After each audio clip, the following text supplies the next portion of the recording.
The Deputy Commissioner General of the South Sudan Revenue Authority, Taban Abel, has dismissed media reports in Kenya alleging that goods destined for South Sudan are said to be auctioned by the Kenyan Revenue Authority. Speaking during a media briefing in Juba on Monday, Abel clarified that 70% of the goods listed for auctioning are the result of dumping, a practice where goods are falsely declared as destined for South Sudan.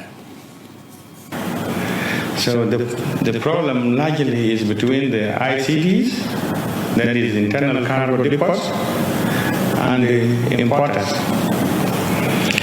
But what I would like to register here, and this is very important, are three main issues. Number one is that we have importers who bring in good without the cost of transport to Juba or to the final destination in South Sudan.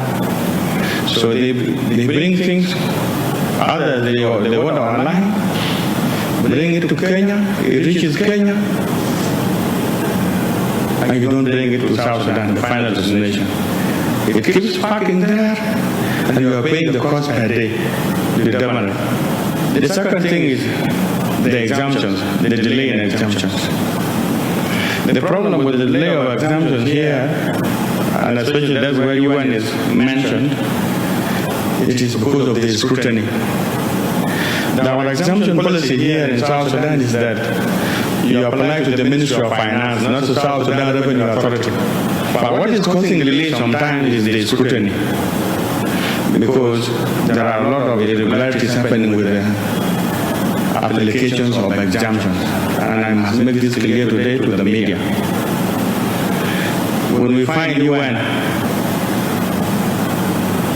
whether it is UNIMIS or whatever section of UN applying for cigarettes, what are you coming to do with cigarettes? These are high-value goods that we need to tax, to curb the intake of drugs, alcohol.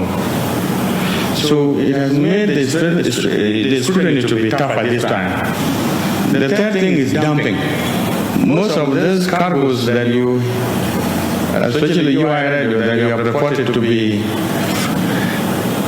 auctioned in Kenya, are as a result of dumping, like 75%. And I want our public to know the meaning of dumping.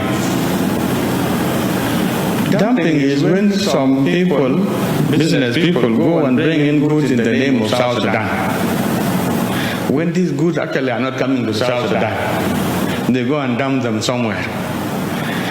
Our taxes are lower, the lowest actually in the region.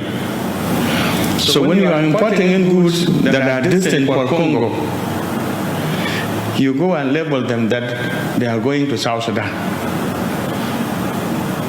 When they reach Mombasa, you take them as if they are coming to South Sudan, but they are not actually coming to South Sudan. They come and divert. They go through Koboko, Kaya, then they go to Basi. They find their way to Congo. We are going to rescue some that we can rescue, especially with those ones who have exemptions, if they are duly exempted.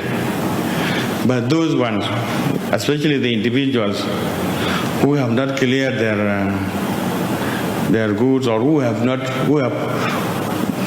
left their things in the ICDs and are unable to pay the cost of transport of their goods from Mombasa to South Sudan, it's not our problem.